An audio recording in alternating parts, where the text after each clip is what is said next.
You've probably heard these Calgary real estate myths 1,000 times, but some of them are flat out wrong. And if you believe them, they could cost you thousands of dollars. Today, I'm busting 5 of the biggest myths seen in our Calgary market that I hear every week as a Calgary realtor. And I promise, myth number 4 will make you rethink every online tool you've ever seen. Hey guys, I'm Jay Schultz, your Calgary realtor. My goal is to help you sell and buy smart, not fall for bad advice. Let's bust some myths and hopefully have a laugh while we're doing it. Let's check it out.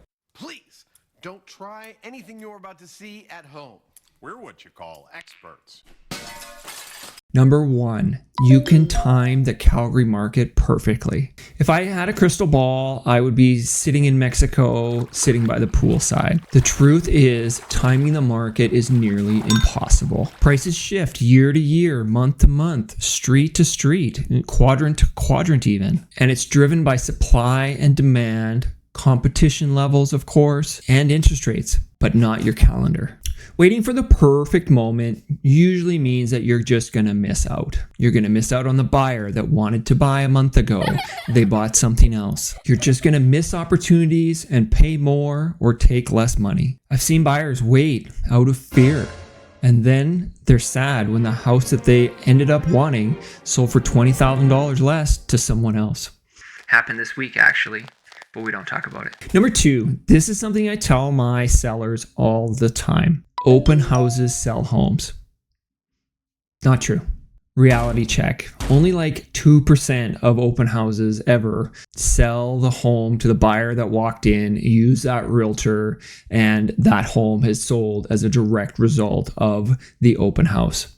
Buyers are smart. Buyers are using realtors. Buyers need to enter into contractual obligations with realtors. So if they're going to an open house, the realtor maybe hasn't suggested it for a certain reason, but they should be booking private showings if they have serious interest. Open houses are mainly for exposure, and very, very often it is better for the selling agent than it is for the seller. I've been a realtor 15 years now, and I've run a lot of open houses. You have to really want to run them. Open houses are a lot of work. The setup, being on for 2 hours as a salesperson, they're a lot of work. In 15 years, I've had one instance where someone has come in, talked to me, and we bought that house. One time in 15 years. It's wild. There's professional shoppers out there, nosy neighbors. Let me know what it is and I'll order it for you. I'm in. People coming to the open houses as a form of entertainment on the weekend. It's not to buy the house, it's to keep themselves busy. You know what sells homes?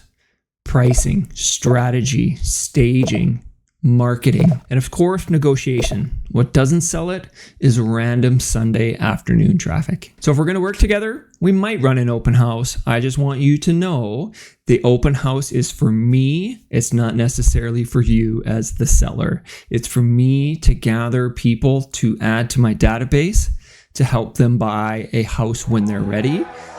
Hopefully they buy yours. It's more likely I work with them down the road. Myth number 3, you don't need a realtor, just list it yourself. FSBO, for sale by owner. It's gotten more advanced in the last few years, but it's still a risky strategy that can cost you thousands of dollars. It will cost you thousands of dollars if you go that route. So you think it sounds like a money-saving opportunity until buyers think, this seller's vulnerable. Let's go low. You lose exposure, you lose the professionalism, negotiation leverage, and connections that bring real buyers. Also, with the change to the real estate landscape, buyers have to enter into a contractual obligation with a realtor, just like a seller does now. That's here in Alberta. It's been around for a few years now. So that contract between the buyer and the realtor, it could impact your listing depending on what you're paying, depending on what you're offering, as well as if you're a FSBO, you are a whole lot of work for the other realtor coming to the deal. So it just becomes more complicated. The negotiations usually don't go well. Very, very often, for sale by owners or 1% realty listings, they get skipped. The buyers don't want to see them. They don't want to deal with the hassle, the lack of professional representation on the seller side. It impacts you.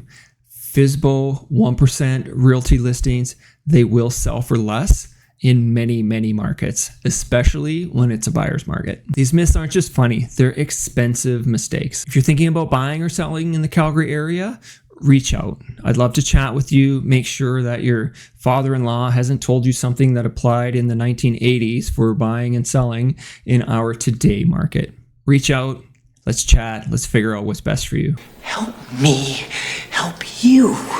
Myth number 4, online home evaluations are accurate. We talked about this in a previous video. You can check it out here. Honest Door, Zolo, Zillow. These are companies that will price your property based on some generic data that you give it. They're automated guesses.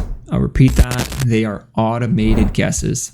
Use a realtor to price your property. I've seen them miss by 5, 10, 15%. That's a huge number. The numbers are that big, it tells you they don't know what's going on in our market. They might not know about your finished basement, the south backyard, that you have a view that adds $100,000 on your street, or the renos that you just paid $80,000 for. Think about this. It's like using WebMD to diagnose your cancer diagnosis and treatment plan over text. You just wouldn't do it.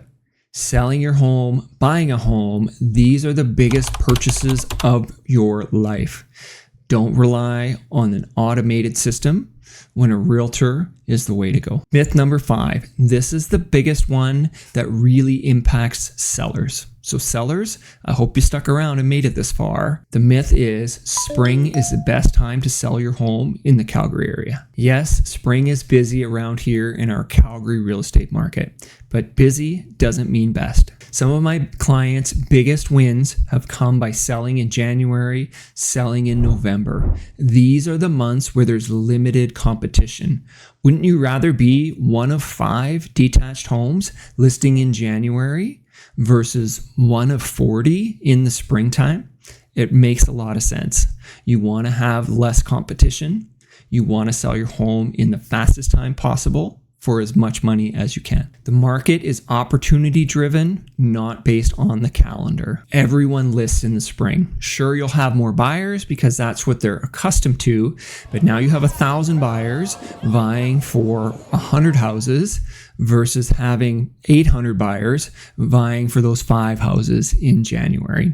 Sure, it's harder work to shovel and get ready for listings, but you want to have less competition. You'll likely sell for more money if you're not competing with a ton of extra homes. We need to get over the mindset that you can only buy and sell in May. You're missing out on deals in 9 other months of the year. So next time you hear any of these myths, you'll know that they're just fluff. This is the true data from our Calgary market. This is from my 15 years of experience. This is the truth. Don't believe the myths that you hear. So hopefully this helped. Hit subscribe. I'm here in the Calgary market for your real estate needs, buying, selling, investing, downsizing, upsizing. I'm here to help. Check out this next video. What could your home sell for in this Calgary market today? It dives a bit deeper into the pricing strategies that are used by realtors and yours truly. Catch you guys on the next one.